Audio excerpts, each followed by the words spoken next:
Assalamualaikum warahmatullahi wabarakatuh. Perkenalkan, nama saya Imam Rifki Fauzan Ginting dari kelas AKP 7B. Di sini saya akan mempresentasikan materi bab 7 yang berjudul Proses Bisnis dan Risiko Bisnis. Yang pertama yang akan saya bahas yaitu pengertian proses bisnis.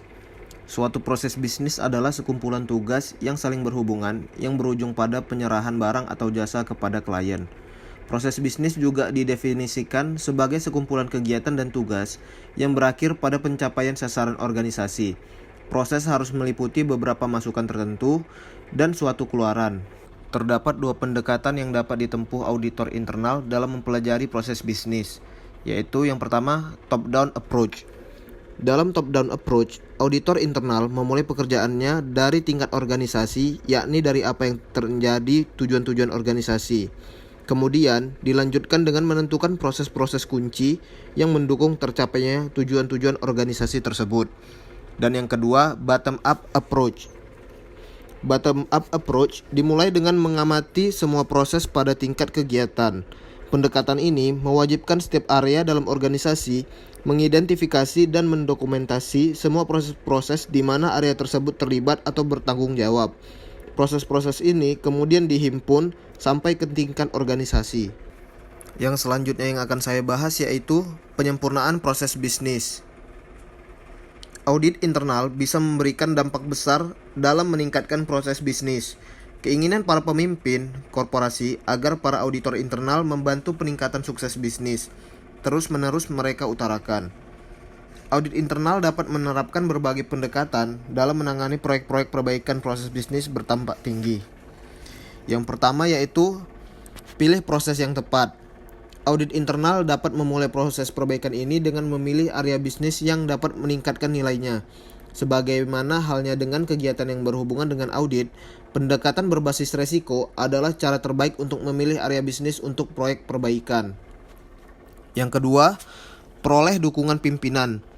Sekalipun sudah ada konsensus bahwa suatu proses memerlukan perbaikan, tim-tim yang menangani proyek seringkali mengalami resistensi dari peserta lain untuk melakukan perubahan. Para individu ini seringkali percaya bahwa orang lain yang memerlukan penyesuaian dan bukan mereka. Audit internal dapat membantu mengatasi perlawanan ini dengan meminta pimpinan mendukung atau mensponsori proyek perbaikan ini. Yang ketiga, isi proyek dengan tenaga yang diperlukan. Tim-tim audit memerlukan tenaga-tenaga terlatih dengan keahlian yang tepat untuk mengerjakan analisis proses bisnis dan menyelesaikan proyek dengan berhasil. Anggota tim harus memiliki naluri bisnis yang kuat dan kemampuan menambah nilai pada proses bisnis. Pimpinan audit harus mempertimbangkan pemberian pelatihan yang tepat waktu agar anggota tim memperoleh pengetahuan yang muktahir dalam bidang yang diperlukan. Yang keempat, tetapkan tolak ukur.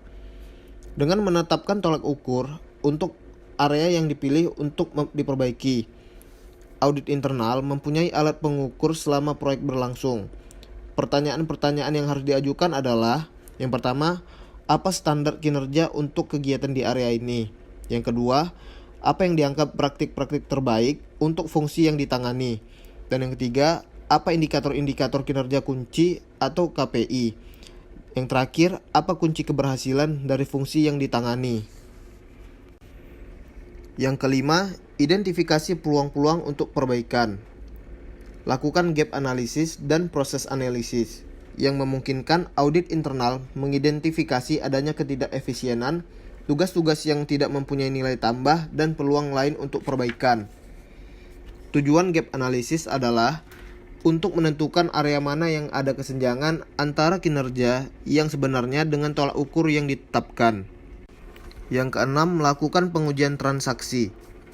Seperti pada assurance project, kebanyakan proyek penyempurnaan proses seyogianya melakukan pengujian transaksi dan pengujian pengendalian. Ada fokus tambahan dalam pengujian transaksi ini, yakni menilai efektivitas proses, biaya, dan efisiensi, di samping efektivitas pengendalian. Dalam pengujian ini, untuk semua masalah yang ditemukan harus ada analisis data dan pengumpulan data pendukung empiris. Yang ketujuh, pahami akar permasalahannya. Untuk setiap masalah, tim proyek audit internal harus menggali ke bawah permukaan persoalan untuk memahami akar permasalahannya atau the root cause. Menentukan the root cause dari suatu isu memerlukan analisis yang mendalam, yang memakan banyak waktu dan upaya. Dalam banyak hal, manajemen mungkin sudah mengetahui adanya suatu isu. Proyek ini yang berjalan menambah nilai dengan memberikan pemecahan pada akar permasalahannya. Yang ke-8, cari jalan keluar, pecahkan masalahnya.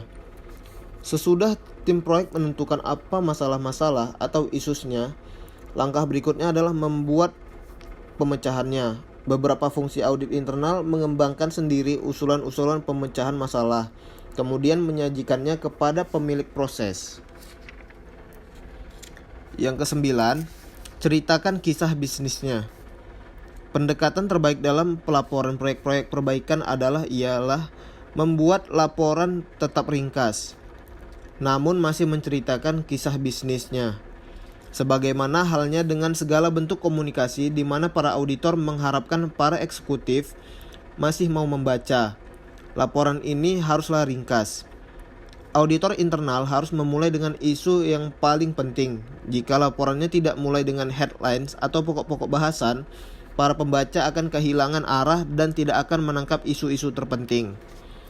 Dan yang terakhir, yang ke-10, atur dengan baik penyampaian pesannya. Ketika akan menerbitkan laporan proyeknya, audit internal seyogianya melakukan pertemuan tatap muka dengan para eksekutif yang akan menerima laporan tersebut. Sebaik apapun laporan ditulis, interaksi personal dapat memastikan bahwa pesan dikomunikasikan dengan benar dan akurat.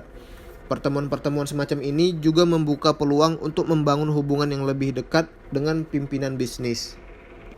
Yang selanjutnya yang akan saya bahas yaitu risiko papan atas untuk tahun 2019. Risiko yang pertama yaitu kesiapan dalam bidang TI, kurangnya daya tahan dan ketangkasan untuk bertahan, beban biaya dan utang yang signifikan.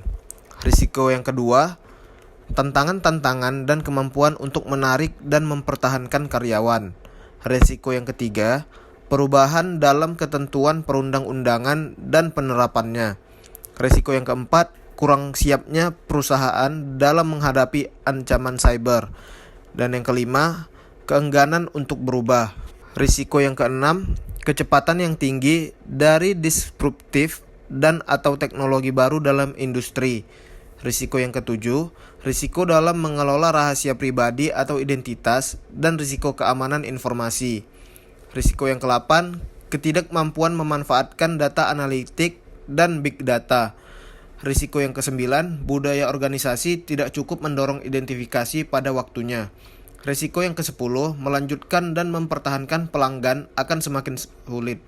Demikian presentasi yang saya sampaikan. Apabila ada kekurangan mohon dimaafkan. Wabillahi taufik wal hidayah. Wassalamualaikum warahmatullahi wabarakatuh.